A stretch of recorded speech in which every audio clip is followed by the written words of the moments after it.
Today I figure I'll show you how I make a very quick, easy, probably the simplest mount you can make to turn one of these portable bandsaws into a mini tabletop bandsaw. Millions, thousands, hundreds, whatever you want to say.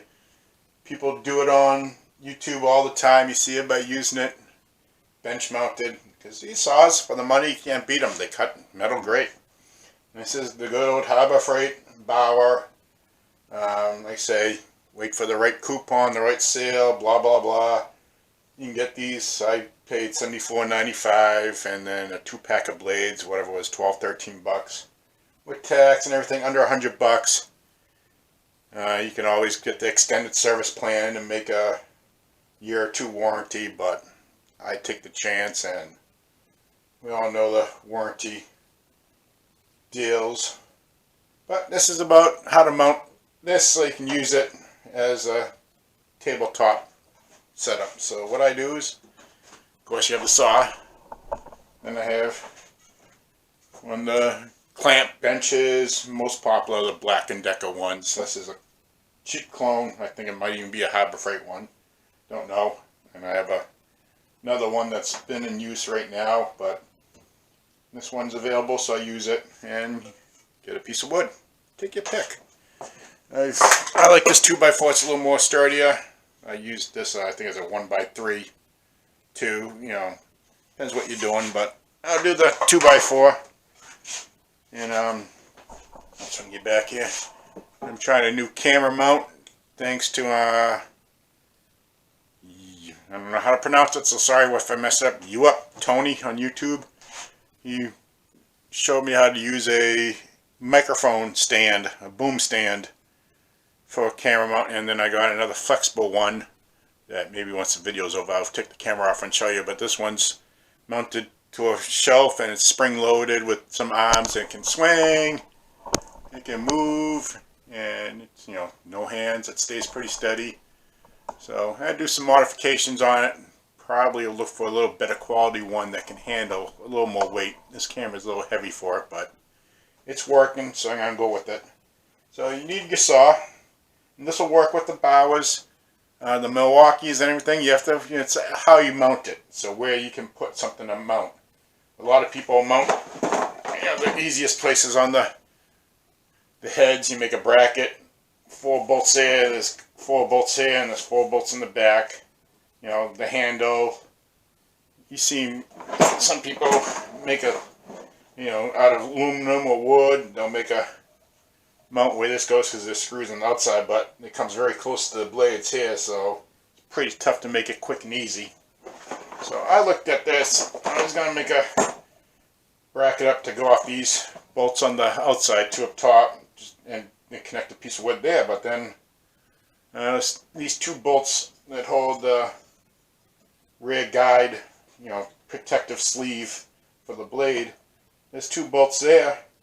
Once I went hunting through all my hardware, found these. They're double wide 2-inch shelf brackets, or angle brackets, 90-degree brackets, and they look like they would work. So I took these apart, and what I get rid of lock washers. I believe that lock washers do not do anything, especially the cheap, teeny little ones.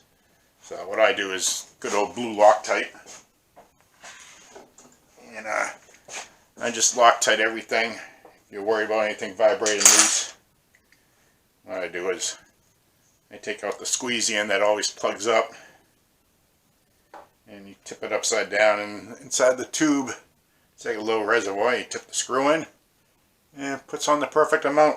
No squeezing out, no clogged tube all the time, and nice and easy.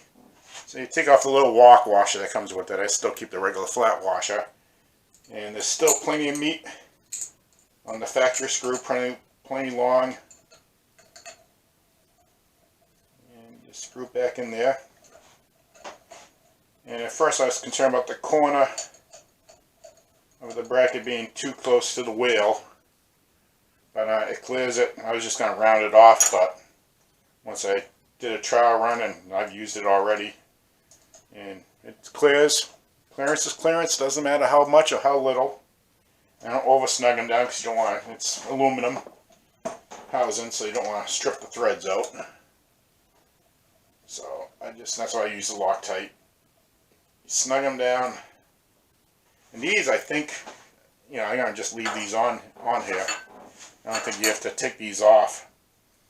Either you take these 2 bolts off and leave the brackets attached to the wood, which would be the best sense because there's 6 bolts holding the brackets onto the wood.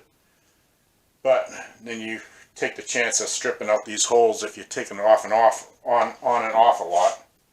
So, you know, wood, you can always replace it 2x4 and new wood screws. So I think that'd be the way to do it. And then, like I say, clearance over here too. It's a lot more clearance on this side. And they're a little bit off. They're not perfectly in the same plane. So I just angle it a little bit. So, you know, straight line between the 2x4 connects. That's all that matters. And then, let me get rid of the box here. Little case that is way too big.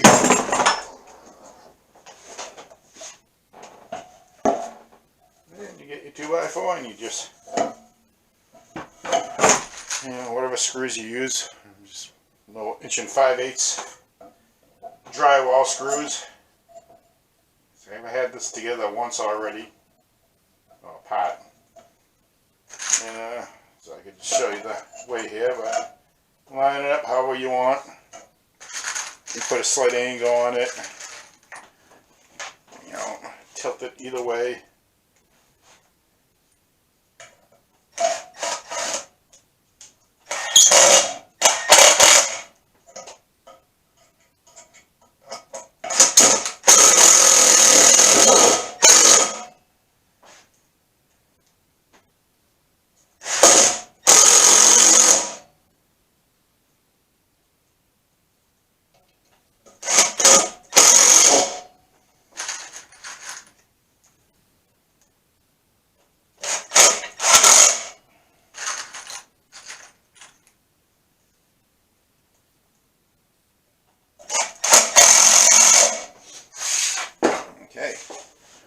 As simple as clamping it to the bench, and of course you want to have the tool rest its weight on the bench too to help make sure you don't pinch the cord. And this one has all little dog clamps on there too, so you can basically force it in there to give it a little more support.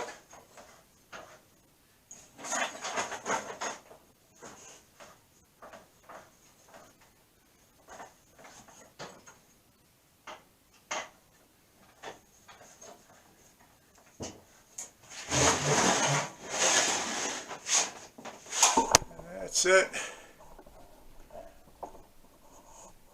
Pretty securely mounted. And what I do on the trigger, I mean, be nice if it had a trigger lock from the factory. I think the Milwaukee's do. But I just took a heavy wire. This is like 10, 12 gauge electrical house wiring. Like the stuff with the insulation on it. And you just loop it through the hole.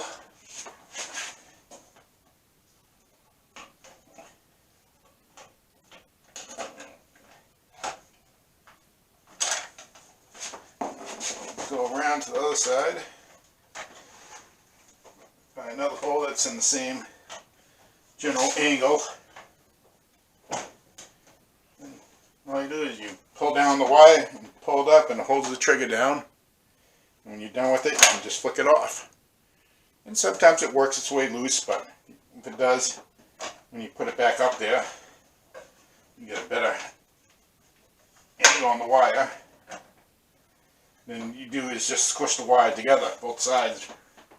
Now pull down the wire again. That holds into place.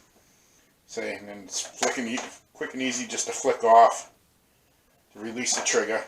Not the OSHA approved way, but most tools come with a trigger lock, so if this had it, it'd be no different. But that's my take. Quick, easy. Let me get the camera down and I can show you this mount that I told you about.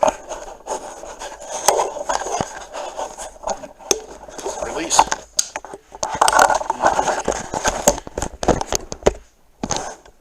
So basically this end comes off a tripod. Let me find, it's an Amazon tripod that I've been using, so I bought another one because these things are $15, and I just wanted the head because it comes with the little clip that clips onto, you know, screws onto your camera mount. So I just wanted the same mount so I could swap between tripods. So that's just the head off the tripod, and that's a spring arm. It's a microphone stand, but they also make them like my magnifying light. It's the same arm. I mean, the arm's used for many different things, but this one moves around, swings. You have to, with the weight, you definitely have to tighten up the wing nuts, and that's what you worry about breaking because, you know, it's cheaply made. But this is a pretty good sized camera. It holds it. If it was just like a cell phone camera or a smaller GoPro, that thing would be perfect for that, but this is more of a camcorder style. And there's the tripod mic stand version. That same head. This part, I made it so it unscrews from here and just slides off, and it slides on. This portion, this little rubber hose, just to make up the slack, and it bolts onto place. So I'm trying to get so the camera is to move between tripods without any problem. So. And that's the video today. Quick, easy one on making a bandsaw mount. Thank you.